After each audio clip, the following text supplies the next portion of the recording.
Hello my friends, I'm Rich Larson and I'm the IRC Tire Guy. Today we're back in Eagle Mountain with my main man James Flynn. If you guys didn't see our previous episode, we were breaking down the differences between a stock beta and a race-built beta that James has been going back and forth between. James is an unreal rider. You guys have seen him on the Pro versus Joe stuff that we've done.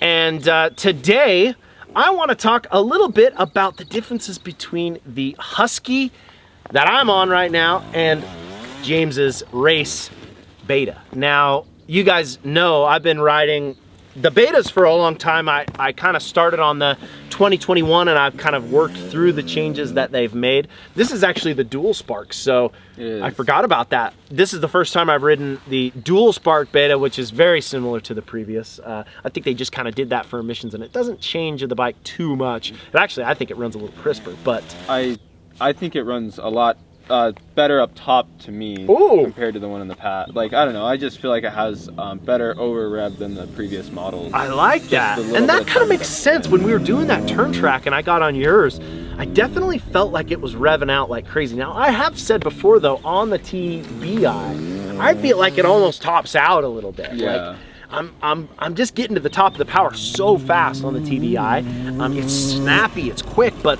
again, I kind of feel like it's a shorter power, maybe more linear power. We'll get into that, but I kind of want to break down what I was feeling between the two machines and get your insights as well, because you put it around on mine a little bit, and you've put so much time on a gas. In fact, you have top 5'd in the US Hard Enduro series on both machines. Yeah, I got 4th at Donner. 4th at Donner on a gas, and what was Grinding Stone? That was a 5th. That was a 5th. Yeah. A 5th at Grinding Stone on the beta. Was this bike about the same as the one you raced at Grinding Stone? Or have you made changes since? Made change. The suspension's a lot softer. So there you go. So we've made a few more changes. We're always adapting. So even on the beta, like the first day that I was on it, even actually Colton was there too.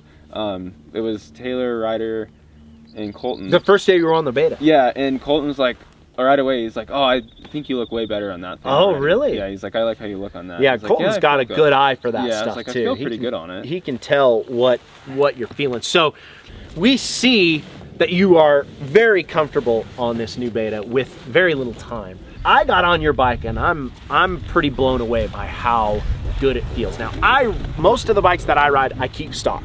I ride the 21, 22, 23 betas, just about all of them completely stock. I made some, obviously, clicker adjustments. I do my sag. I make those adjustments as I see fit, and I'm on the same thing here with this Husky. I'm on a essentially stock bike. The difference in my head between a stock and your race bike is pretty killer. I can feel it, just the shock feels so planted. It feels really, really solid. I feel like maybe we drop the forks in the triple clamp, or raise the forks in the triple clamp. That might help a little bit. For my style, I would maybe change the gearing a little, but I'm pretty blown away from it. But now, to me, the biggest differences that I feel between the TBI and the carb, I have to say, the way it runs right off the bat, I love the way a carb revs out. It's pipey, it's loud, it's fun. They lug so good. That's that bottom end chug, where honestly the TBI lugs unreal, but there is this kind of uneven feel in the TBI. What's your thoughts, just for the brief few seconds you put on my Husky? What did you feel about the TBI? Pretty similar to your thoughts for sure. Honestly, like the brake. Oh, the brakes.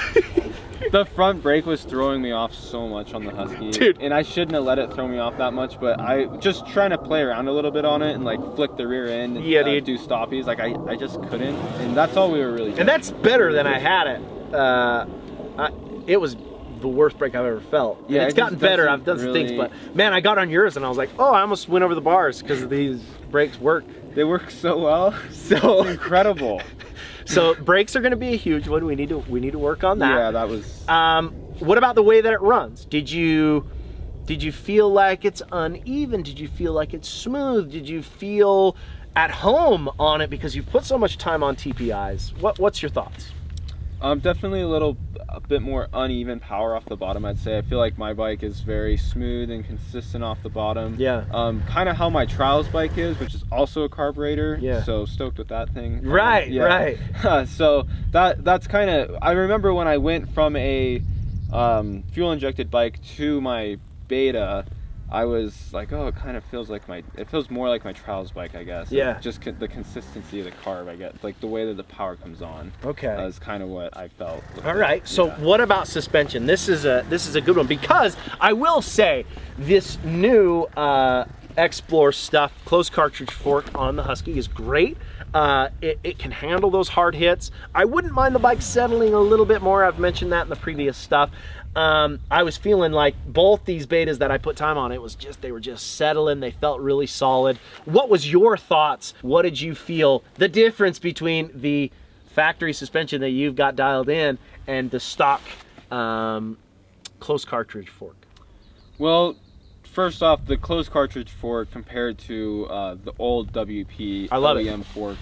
Yeah, break that down. It's definitely a lot better. I mean, I was actually pretty confident on your bike going through that choppy stuff. Good, okay. It felt okay for sure. You looked good. Yeah, it felt good. It was holding up good, and it was very stable, and so that was impressive for sure. Yeah. I think that they definitely improved on their fork that just comes off the showroom floor in comparison to what's in the past. And the KYBs, I mean, they felt so plush and so good going through that section. It was super choppy. You almost don't even feel the rocks in some instances because it just moves so well. So yeah, I mean, the KYB I'm stoked with, and I'm really happy with where we have our suspension at. The crazy thing to me about the KYB when we were hitting that choppy section was, on your bike, the rear felt really, really planted, and it didn't feel uneven. It felt really, both tires felt really, really planted. It felt like I could just charge right through the middle. Then I jumped on Jerry's. That's a little closer to stock. I was riding it a little front wheel high, like kind of floating through stuff. Just kind of naturally I made that adjustment. Honestly, I feel like maybe my Husky was in between the two bikes. Like, I actually felt pretty good on the Husky, maybe a little better than Jerry's, but not quite as good as yours. The Husky can take those, it settles good in the straight line stuff. The only time I feel like I need it to settle more is in the corners, and we spoke a bit about that on the turn track, but I just feel like I want it to sit in a little bit more on those corners, and it's just not quite doing what I want. Well, the forks between my bike and Jerry's bike too, the forks and the triple clamps being different, like I think my front end's sitting a little bit higher. Yeah. So that would probably, in that choppy section, make it so it probably floats a little bit better, and that's why you had to be further back on Jerry's bike, because his front end was a little bit further down. That makes perfect sense. I mean, it's only 10 millimeters. There's give and takes. There's give and takes. Yeah, I mean, 10 millimeters is a lot. Oh, that's huge. Forks. It's huge, right? Yeah. So that's big. Let's talk a little bit about gearing. That's a huge one. So right off the bat, you can feel my bike's stock. I leave it stock for as long as I can. I'm going to make some adjustments here. We'll talk more about that in a bit. But my gearing is 1345 or 46 or something crazy. I can go 1,000. I'm ready for a Dakar. It's actually not bad in first gear, like lugging, but it could be better. What changes did you make on the gearing? What is yours at right now?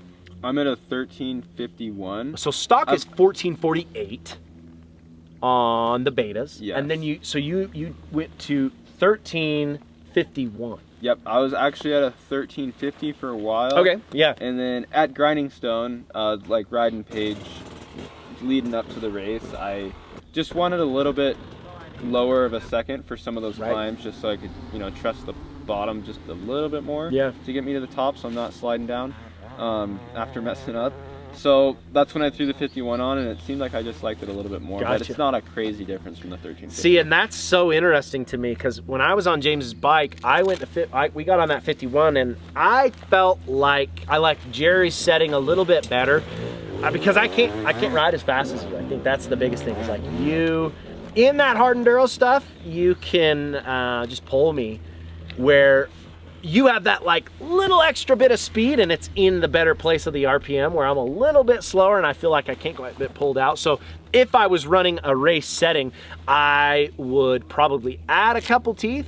Jerry's is 1349, so 2 teeth different than yours on the rear, 2 teeth smaller. And that gave me a little bit more of a usable first, and I could still use second at the speed, but I'd be switching back and forth. So like I said, if I was racing, I'd run it maybe closer to a 1249 or something.